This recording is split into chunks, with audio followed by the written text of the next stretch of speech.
I want to switch gears and talk about game day swag. All right. Because I've sat down with the DBs, and that's obviously a unique group, and they're going to be swagging it out, right? I want to know, but this group and this crew right here, especially you, Blake, the eye black, you knew it was coming. You knew it was coming, and it's a thing, and it's intense, and it's unique. Blake Miller. Go ahead and give us the background story, because the bat signal is up in the air when it's game day. We see it. Yeah, I don't even remember when I first started doing it, but I think it might have been NC State maybe my freshman year, and I don't know, I guess, what compelled me to do it. I think I saw someone else put it on, and I was like, man, that's pretty cool. Like, I don't think I wore it in high school, but I just, threw it on, and it kind of, became a thing, and I felt like I played pretty decent that game. I still remember I had there was like a clip of it that came up, and I was like, man, maybe this, little superstition kicking in. And I think that game, did you throw it on too? No, I do the nose and just down the cheeks. It's me every time. But you threw the eye black on for that game too. I did. Yeah. So, kind of did that and just kind of rolled with it ever since. And, it's just been I guess might have kind of been my thing. So I'm going to keep rolling with it. So you like to keep it simple. You like to keep it little 2 lines, little across. That's it. That's as crazy as we're getting. Well, here, I'll walk you through the essentials from the feet up. Absolutely. So for offensive linemen, obviously one necessity, mid to high top cleats, not for looks purposes. We're big boys. We need ankle support. Come on now. Period.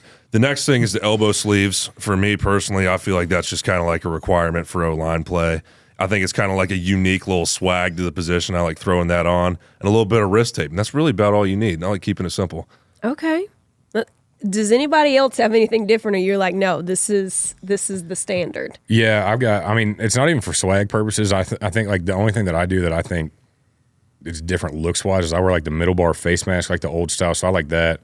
But I can't rock wrist tape. Like, I don't know why, but like, I feel like you get so much more. They're called wrist rockets. They're like these black sleeves with like kind of like cardboard pads. So many dudes wear them, and you can like pull the Velcro and like tighten them as much as you want. I swear you'd punch like a brick wall when you wear them. So I can't. I don't like the wrist tape. I disagree on that. I think you need the wrist rockets going in. There was a time where I did both.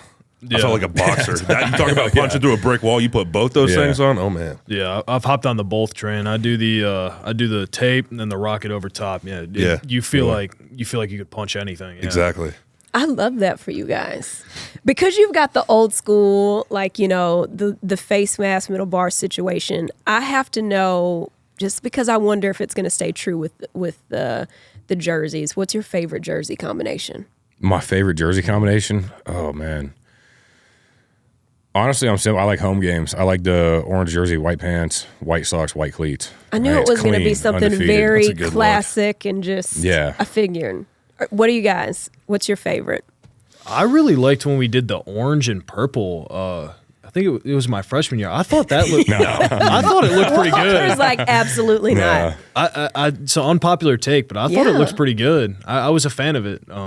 Definitely something unique too. I feel like that's the first time it's been done in a little while, so it was cool to kind of be a part of that. Yeah, Walker, you were like, no. I mean, it was immediately. You were like, absolutely not. I know I'm outnumbered too, because I know people like love that, and I know people love the purple on purple. Wish that we did it more, like mixed in the purple. But I just love the orange and white. I think it looks so good. I knew that was going to happen though. When he said the old school face mask tip, I was like, oh no. Don't get me wrong, the purple's tough. It's just not. I don't know. Nothing beats the orange on white for me. I think it's the cleanest. I'm an orange and white proponent too. I think that's a clean look, but I can't pass up on the whole purple. I think it's the cleanest thing that we do. I like the reason we do it. I feel like it's for a good cause. Yeah, well, reason aside, this is perfect looks. Reason aside, that takes the money all day. But. Exactly. No, but the all purple though, that's where I'm at. The pants fit a little funky compared to the other pants. They're tight, dude. Yeah, they're really tight. I'm like wearing them. Overall, I like the look. I'll stop complaining. Yeah. Out there in like spandex, I don't like wearing those pants. I want to talk about, this is sometimes an unrecognized position, right? It's like either when you're really high, you're going to get the attention, or you're really bad, but there's not necessarily like a lot of in between, or that was just solid, good work. I want you guys to talk about though, like in game the best feeling you have? Because sometimes is it when the crowd notices and it's your name when in a certain, like what's the moment for you guys? It's a really hard feeling to describe, but just that feeling, especially. So let me preface this. So I feel like offensive line is a really unique position because I feel like it's the one position where you're using that many people to get the same objective done at the same time. Yeah. And I mean, like we've already mentioned, off-field bonding for that is actually huge. You have to know who you're going with. You got to know your people. But the best feeling is when everything's just moving like clockwork. There's some point where just like you get on some little combinations or something like that, you just feel like you can't miss. You just get into like this little flow state, and everybody besides you's feeling the exact same thing. So for me, that's the best one. Yeah. To piggyback off that, I think the best feeling that, like, especially in football, it's not like necessarily the crowd notices it because it's somebody else, but like whenever we're all on the same page and it's all hatted up right, and I've been here a long time, so whether it's like ETN or Shipley or Maffa, when you see them just burst through the middle and just take off for 50 yards, it's like unbeatable. Yeah. Especially after like a couple play drives, it starts getting nasty and you're tired, and then it opens up and they just take off. One of the greatest feelings of all time. It's so rewarding. Yeah, that's a great feeling. One of mine too would probably be when we run our like GT counter, being that kind of wrap puller, and you fit up with your guy and you just see nothing but green grass in front of you, and you just kind of have that. Like, you just know this is going for a while. Like, this might be going to the house. Like, that's just a great feeling, just kind of seeing that, just nothing in front of you. The Red Sea. Yeah, exactly. That feeling is great. And it's similar to what he said with just watching the running back just bust a huge run. Also, short yardage goal line. Winning that against a defense when they stack the box and just, like, they bring all their guys in, like safeties walk down, creeping in the box, and you still just, like, push them backwards. That's one of the best feelings of all time. Yeah, because they got all their guys in the box and they still can't do anything. Yeah. Talk a little bit about like what you guys as a group have learned from last season and then heading into this next season. There's got to be like, give me your high and low. Like, this is what we're going to continue because we dominated at this. This was what we needed to work on, and we've been doing that, and we're dang ready to do it this season.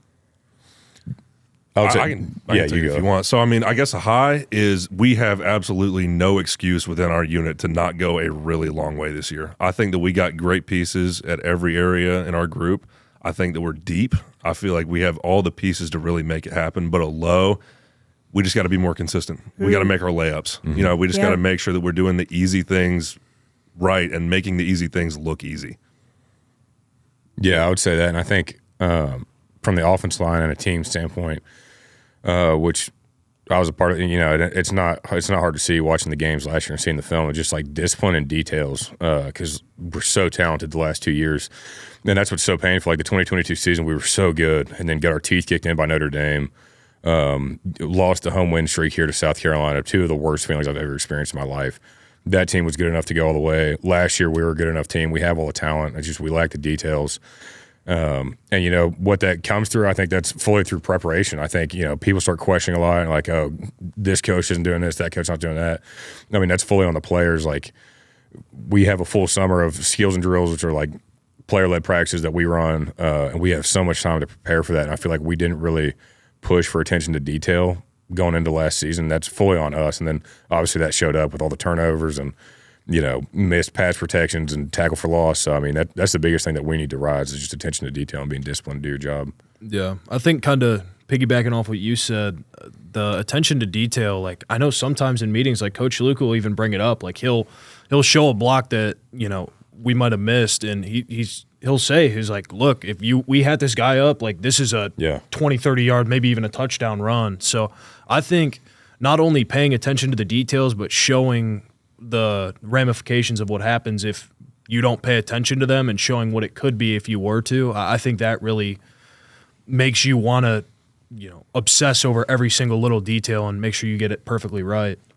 Yeah. I think all of your responses really show, honestly, the maturity that comes with being at this level, right? You all were great players in high school, and that's a completely different level than this is. And I would love for you to continue and speak a little bit about the challenges that come from the mental aspect of knowing that honestly, you're forced to grow. Like, you come here and you have that wake up, welcome to D1 college football moment. And then you've got to choose to continue to grow and develop at this incredible level. Talk a little bit about the challenges of being able to manage that and being able to get to moments like you are right now, where you're able to say, here's where I fell short. Here's where I'm not going to continue to fall short. Just some of the challenges from that mental aspect as you try to grow and develop. Yeah. I'd say, like, again, Coach Luke says this, like, it's a constant, like, tug of war between, I guess, good and not evil, but just good and mediocrity, or greatness and mediocrity. So there's always that, you know, oh, I don't want to do this today, or, oh, you know, today I'm not feeling as good, you know, this isn't, I'm not feeling it as much. And you have to be able to have the strength within and kind of build up the habit of pushing yourself to do the best and kind of maxing yourself out in all the times that you have to. So, I mean, if it's a lift and you're not feeling good, like, you have to have the mental toughness, and also, too, the people around you to push you to be better. And even if it's spoken or unspoken, like, there's some times where, you know, I might not be feeling it in the gym, but I see Colin over there loading the bar up, and I say, you know what, like, he's doing it, I have to do it too. And I think that's good too, is surrounding yourself with people who, whether they know it or not, are going to push you and are going to, you know, hold you accountable to be your best. I mean, I can touch on that a little bit more of a personal level. So I feel like, you know, for your typical high school age person, coming in and playing football at this level is a really hard transition. You know, for me personally, I'd say the biggest thing that has changed for me in that time is just understanding my why, not just knowing what I'm doing, but why I'm doing it, and just really holding yourself accountable to that and thinking, like, you know, what am I going to do today to make sure that my why is fulfilled? And I think that's something that a lot of guys don't think about, and I think it should be brought a little bit more attention to. Yeah. Yeah, you've gotten a long chance at figuring this thing out. No, I mean, in the best of ways, right? Because now you're working on a grad degree and all these sorts of things, and so you've had the opportunity to literally grow up in this program and become the man that you are today. And if you were speaking to that young recruit who's in high school, who's trying to figure it all out, and you're talking about things that they can do to make sure that they're developing or being willing to develop from a mental capacity, because you're going to get the physical. Yeah. You're going to get the physical glow up, you know. What would you say to them? Oh, man. It's tough because there's so much stuff I could say being here for, like, going on my 5th year now, which I know a lot of people do 5th year, and some dudes have done like 6. I just feel like I've been here for so long, which is such a blessing because I love this place. I don't ever want to leave. That's what I joke about. Like, if this was minor league football and we had, like, unlimited contracts, I'd stay here until my body gave out. I'd play forever. But if I had to talk to, like, I would say if I had to sit down with myself again and go back and do it, like, one, it was definitely tough moving away from home, being away from my parents, you know, which I was spoiled because my parents are incredible. You know, dinner's on the table every night after practice, and now, you know, you have the training table here, but now I'm by myself and trying to figure stuff out. But I think the biggest thing is put yourself in uncomfortable situations, and that's in every area. It's not just football. Like, don't be afraid to, like, hop in and take reps versus an older guy in football. Don't be afraid to speak up in class and, like, you know, interact with the professor. Like, go and be engaged and communicate with people. Meet as many people as you can, and just don't be afraid to try. Because the biggest, like, everything that I've learned is all through failure. And I know that's such, like, a stereotypical saying, but, like, I've failed so many times since I've been here, and I've gained so much wisdom from failing. Like, I'm still learning so much. You know, even now, like, you're never done learning. So even though I'm a 5th year, like, I'm still, like, eyes, ears open, like, ready for any information I can get. Because, I mean, I've still got so much more growing to do in my time here. But my biggest thing is just don't be afraid to fail. And not to get philosophical, but one thing I remember is, like, the master has failed more times than the beginner has tried. So it's like, always remember. I know, that was so good. I try to remind myself always, like, if I go do something and I suck at it, or, like, you know, hopping back in after not playing football for pretty much, like, it seems like, I don't know, a year and a half. You know, if something doesn't feel right, it's like, all right, just keep going. Like, that's the biggest. Don't ever stop. Don't be afraid to try, and don't ever stop. If you stop, you're done. You don't know. So if you keep going, you'll figure it out. But if you stop, you're done.